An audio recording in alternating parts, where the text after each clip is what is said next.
Welcome to my YouTube page. My name is Tammy. I'm the owner of Tammy A1 Consulting.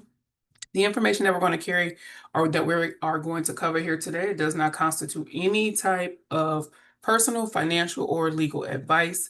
This is just for informational purposes only. So let's get straight to it. I'm going to talk about the Fair Credit Reporting Act because right now with federal student loans and the amount of borrowers who are going into default, we have borrowers who are now attempting to get their student loans removed off their credit report due to the fact of a defaulted or delinquent student loan being reported to the credit reporting agencies and dropping credit scores by hundreds of points. But for some who are disputing the information, the concern is, okay, do I still owe the debt once it's deleted from the credit report? Deleting information from the credit report does not release the obligation to pay back the federal student loan. Not only that, there are other systems that also house the information as well. So although this information is removed from the credit report, the information is going to be stored somewhere. So you want to make sure that if you are someone that is in default, that you are taking care of that defaulted federal student loan as soon as possible.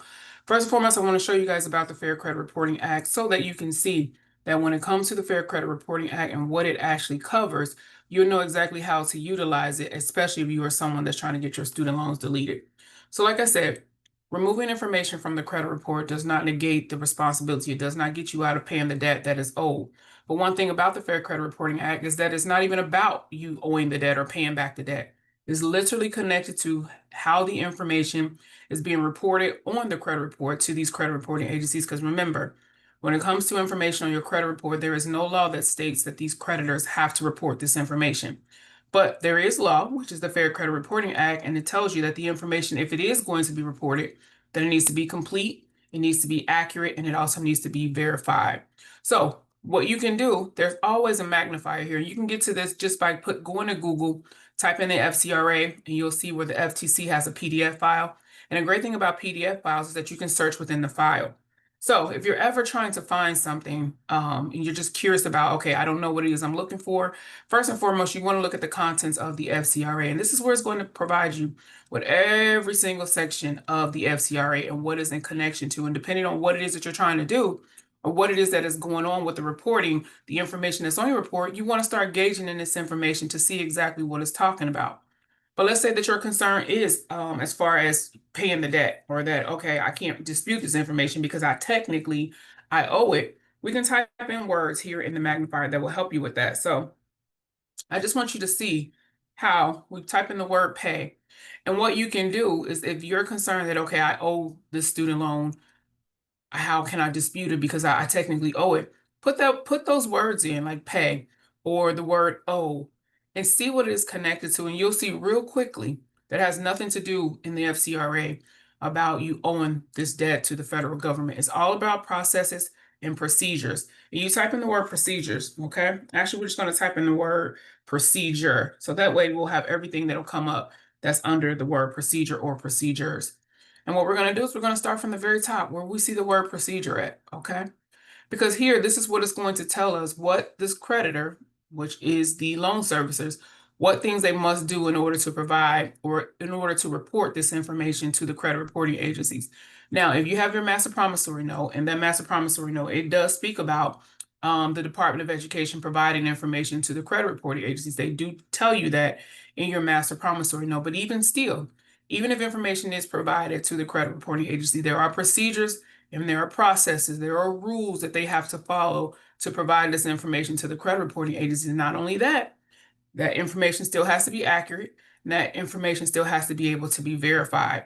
So if we have a defaulted student loan on the credit report, we know also with defaulted student loans, there are notices that are supposed to be provided to you as a student loan borrower prior to this information being reported on your credit report. Now, those are things that you can dispute as well as far as if those procedures were followed, that you received those notices. Is the information on your credit report connected to that student loan? Is all that information across the board? Is all of that information consistent? One thing about student loans, I've yet to see a consistent student loan that is reported to every single agency. I've yet to see that. So we know there's also that part within it all, but also there's another part of the FCRA where for me personally, when it comes to federal student loans, where I feel like it's in violation, period, is the fact that, we have privacy rights as well. We have FERPA that is also connected. And then also the permissible purpose in Section 604 of the FCRA. And not only that, when it comes to the completeness of the information that's connected to a federal student loan. If you look at a federal student loan, the information is never complete. It's never complete information. The payment history is I've yet to see a completed payment history. So for me personally, I feel like a student loan and a credit report is already a violation of FCRA just because of the way that is reported, how the information is transferred over, and all of that. But this is just for you guys if you are disputing information under the FCRA, that you want to go and look at the contents of the FCRA so that you have an understanding of that information. Not only that, let's say that you are able and you do get your student loan removed from your credit report. You are in default. That means that even with that information being removed off the credit report, it does not stop them from coming after you to collect on that defaulted federal student loan. So you want to make sure that you are going through the process to get that student loan out of default. Not only that, and I did a, so let's go in here right quick. So this is on the student aid website. So I'm on studentaid.gov. And this is where you go get information about a defaulted student loan. Once you log into your student aid account, if you've got a defaulted notice, then you should already have a student aid account. So you want to log into that student aid account. Once you log in, that is where you're going to be able to see all the information that's connected to your account. And you'll know if the account is in default. Everything's going to be red. It's going to connect you to the guarantee agency that is over the account. All that information is going to be there. One thing to know as well is when it comes to a defaulted federal student loan is that there are approved agencies who work with the Department of Education.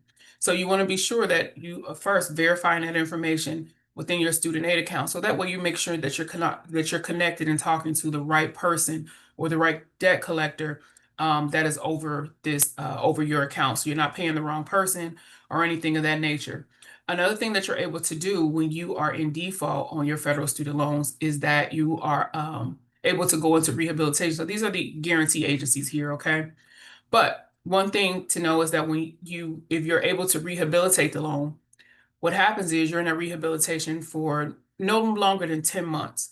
So once you reach out to this agency or they reach out to you, however it happens, you are not to be paying no more than those 10 months. If there's an agency that reaches out to you and they're trying to keep you into a rehabilitation program longer than those 10 months at the latest, then we know this is somebody that's most likely potentially a scammer, okay? So you just want to make sure that you are looking at all the information here before you start making any payments to anyone. All the information is on the student aid website. A lot of borrowers, another way is to consolidate your federal student loans. But one thing to know about consolidating your federal student loans, you want it, first of all, before you decide to go into a consolidation or rehabilitation, you always want to make sure that you do the best thing that's going to be for you. At the end of this, you want the least harm to you as possible. So when it comes to consolidating the loan, if you have already consolidated all your loans, then consolidation is not an option because you can't reconsolidate a loan into itself. So if all of your loans have been consolidated, then we know that the consolidation is just not an option for you. So we go into rehabilitation.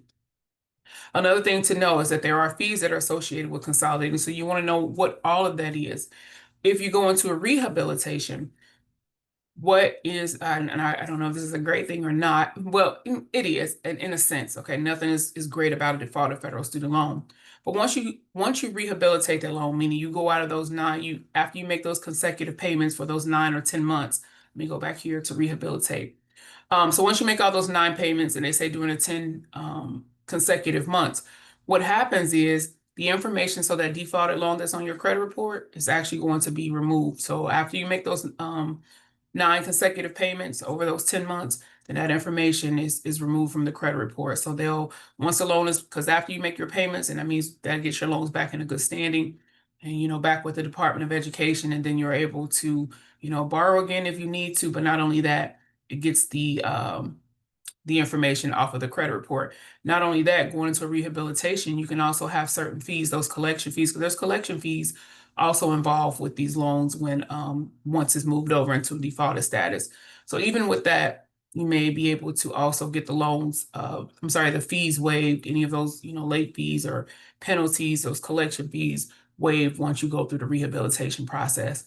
So make sure that before you make the decision on what you want to do, because with consolidating, I forgot to mention this, consolidating your loans now go back to the old rules. It's not the same rules as it was during COVID, where if you consolidated, all of your credits will come with you. So for some of you, even though you're in default, you may have made payments in the past. Not only that, you have qualifying payments due to the time that you were when we were in COVID, all of those things could have taken place.